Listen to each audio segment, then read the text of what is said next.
ಗ್ರಾಮ ಆಡಳಿತಾಧಿಕಾರಿಗಳು ಅವರ ಕೆಲಸದ ಒತ್ತಡದಿಂದಾಗಿ ಸುಮಾರು ಅನೇಕ ತೊಂದರೆಗಳಾಗ್ತಾ ಇದೆ. ಮಾನಸಿಕ ಒತ್ತಡಗಳಿಂದ ಮತ್ತು ಖಿನ್ನತೆಗಳು ಆಗ್ತಾ ಇದೆ ಅಂತೇಳಿ ಇವತ್ತು ರಾಜ್ಯಾದ್ಯಂತ ಎಲ್ಲ ತಾಲೂಕುಗಳಲ್ಲೂ ಕೂಡ ಇವತ್ತು ಶಾಂತಿಯುತವಾಗಿ ಒಂದು ಬೇಡಿಕೆಯನ್ನು ಇಡಿಸಿದ್ದಾರೆ. ಶಾಂತಿಯುತ ಬೇಡಿಕೆಗಳನ್ನ ಇಡಿಸ್ಕೊಂಡು ಇದರಲ್ಲಿ ಅವರ ಪ್ರಮುಖ ಬೇಡಿಕೆಗಳೇನಂತಂದರೆ ಸುಮಾರು 17 ಆ್ಯಪ್ಗಳು ಆ್ಯಪ್ ಆಧಾರಿತ ಕೆಲಸಗಳನ್ನು ನಾವು ಮಾಡಬೇಕಾಗುತ್ತೆ. ಇದರಿಂದ ನಮಗೆ ಕೆಲಸದ ಒತ್ತಡ ತುಂಬ ಆಗಿದೆ. ನಮ್ಮ ಹತ್ರ ಮೊಬೈಲ್ಗಳ ಸಲಕರಣೆಗಳು ಇರೋದಿಲ್ಲ.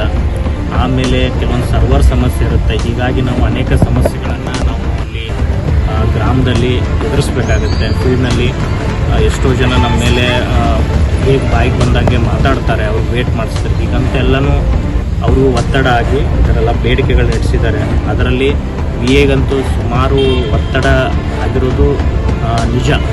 ಆದ್ದರಿಂದ ಇವತ್ತು ಅವರೆಲ್ಲನೂ ಕೂಡ ಸ್ಟ್ರೈಕ್ ಮಾಡ್ತಾ ಇದ್ದಾರೆ. ನಾಳೆ ಜಿಲ್ಲಾದ್ಯಂತ ಮಾಡ್ತಾ ಇದ್ದಾರೆ. ನೆಕ್ಸ್ಟ್ ದಿನ ರಾಜ್ಯಾದ್ಯಂತ ಮಾಡುವಂತಹ ಒಂದು ಇದನ್ನು ಇಟ್ಕೊಂಡಿದ್ದಾರೆ. ಸೊ ಇದಕ್ಕೆ ಸರ್ಕಾರ ತಮ್ಮ ಪರವಾಗಿ ಯಾವ ಗ್ರಾಮ ಆಡಳಿತದ ಪರವಾಗಿರುತ್ತೆ.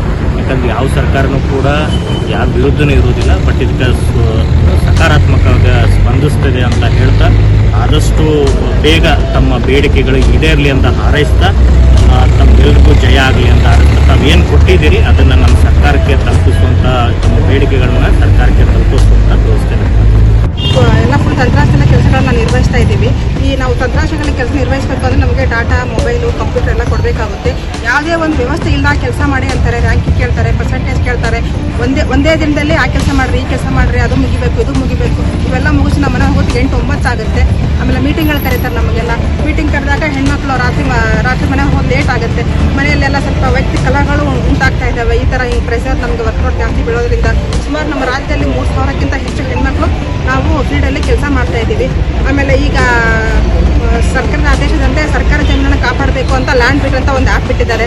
ಆ ಲ್ಯಾಂಡ್ ಬೀಟಲ್ಲಿ ನಾವು ಹೆಣ್ಮಕ್ಳು ಒಬ್ಬೊಬ್ಬರೇ ಹೋಗ್ಬಿಟ್ಟು ಹೊಲದಲ್ಲಿ, ಕಾಡಲ್ಲಿ ಎಲ್ಲ ಸರ್ವೆಯನ್ನೆಲ್ಲ ಮಾಡ್ತಾ ಇದ್ದೀವಿ ನಾವು. ಅವಾಗ ಮಾಡಬೇಕಾದ್ರೆ ನಮ್ಗೆ ಯಾವುದೇ ಭದ್ರತೆ ಇಲ್ಲ, ನಮ್ಗೆ ಯಾವ ಸೆಕ್ಯೂರಿಟಿ ಇಲ್ಲ ಅಂತ ಮಾಡೋವಾಗ ಅದು ವಿಡಿಯೋಗಳು ನೋಡಿದ್ರೆ ನೀವು ಶಾಕ್ ಆಗ್ತೀರಾ.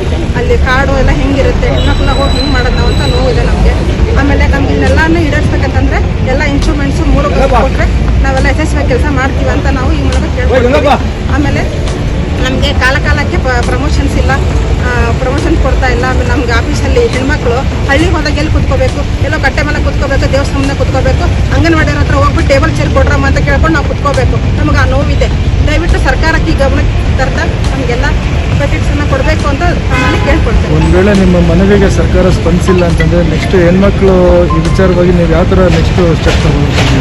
ಹೆಣ್ಮಕ್ಳು ವಿಚಾರವಾಗಿ ಅಂತಲ್ಲ ಸರ್, ನಮ್ಮ ರಾಜ್ಯ ಸಂಘ ನಮ್ಗೆ ಏನು ನಿರ್ದೇಶನ ಕೊಡುತ್ತೋ ಅದರಂತೆ ನಾವು ನಡ್ಕೊಳ್ಳೋಕ್ಕೆ ಬದ್ಧರಾಗಿದ್ದೀವಿ ಅಂತ ಈ ಮೂಲಕ ತಮ್ಗೆ ಹೇಳ್ಬೇಡಿ. ಶಾವಕ ಅಂತ ಏನು ಗ್ರಾಮ ಲೆಕ್ಕಾಧಿಕಾರಿಗಳ ಸಂಘದ ವತಿಯಿಂದ ಹಮ್ಮಿಕೊಂಡಿರುವಂತಹ ಒಂದು ಶಾಂತಿಯುತ ಪ್ರತಿಭಟನೆಗೆ ನಮ್ಮ ಕರ್ನಾಟಕ ರಾಜ್ಯ ಕಂದಾಯ ಇಲಾಖೆ ನೌಕರರ ಸಂಘದ ವತಿಯಿಂದ ಒಂದು ಬಾಹ್ಯ ಬೆಂಬಲವನ್ನು ಸಹ ಇರೋದ್ರಿಂದ ಮತ್ತು ಹೆಣ್ಮಕ್ಳು ಸಹ ಇದರಲ್ಲಿ ಹೇಳ್ಕೊಳಕ್ಕಾಗಲ್ಲಪ್ಪ, ಅವ್ರದ್ದು ವೈಯಕ್ತಿಕ ಸಮಸ್ಯೆಗಳಿರುತ್ತೆ. ಇದೆಲ್ಲ ಗಮನ ಹರಿಸಿ ನಮ್ಮನ್ನು ಮನುಷ್ಯನ ರೀತಿಯಲ್ಲಿ ಕಾರ್ಯವನ್ನು ಹೇಳಿ ಎಷ್ಟು ಬೇಡಿಕೆಗಳನ್ನು ಇಟ್ಟಿದ್ದೀರಿ ಸರ್ಕಾರಕ್ಕೆ? ನಮಗೆ ಮುಖ್ಯವಾಗಿರ್ತಕ್ಕಂಥದ್ದು 10 ಬೇಡಿಕೆ. ಮುಖ್ಯವಾಗಿ ಆ್ಯಪ್ಗಳು ಒಂದರ ನಂತರ ಒಂದು ಮಾಡಿಸಿದ್ದಾರೆ. ಎರಡನೇದು ರಜಾ ದಿನಗಳಲ್ಲಿ ನಮಗೆ ಕೆಲಸ ಹೇಳಬೇಡಿ. ಈ ಸಮಸ್ಯೆ ನಿಮ್ಗೆ ಯಾವಾಗಿಂದ ಕಾಡ್ತಾ ಇದೆ? ಯಾಕೆ ಮುಂಚಿತವಾಗಿ ಈಗ ಇಲ್ಲ ಕೆಲಸದ ಈ ಒಂದು ಧರಣಿಯನ್ನು ಅಂದ್ಕೊಂಡಿದ್ದೀರಾ? 2 ವರ್ಷ ನಿಮ್ಗೆ ಈ ಕಷ್ಟಗಳಿತ್ತ? ಇಲ್ಲ, 2 ವರ್ಷಗಳಿಂದನೂ ಇದನ್ನ ಹಂತವಾಗಿ ಸರ್ಕಾರ ಗಮನಕ್ಕೆ ತಗೊಂಡ್ಬಂದಿದ್ದಾರೆ. ಮೊನ್ನೆ ಭಾನುವಾರ ಇದರ ಬಗ್ಗೆ ಒಂದು ಅಂತಿಮ ನಿರ್ಧಾರವನ್ನು ತಗೊಂಡಿದ್ದಾರೆ.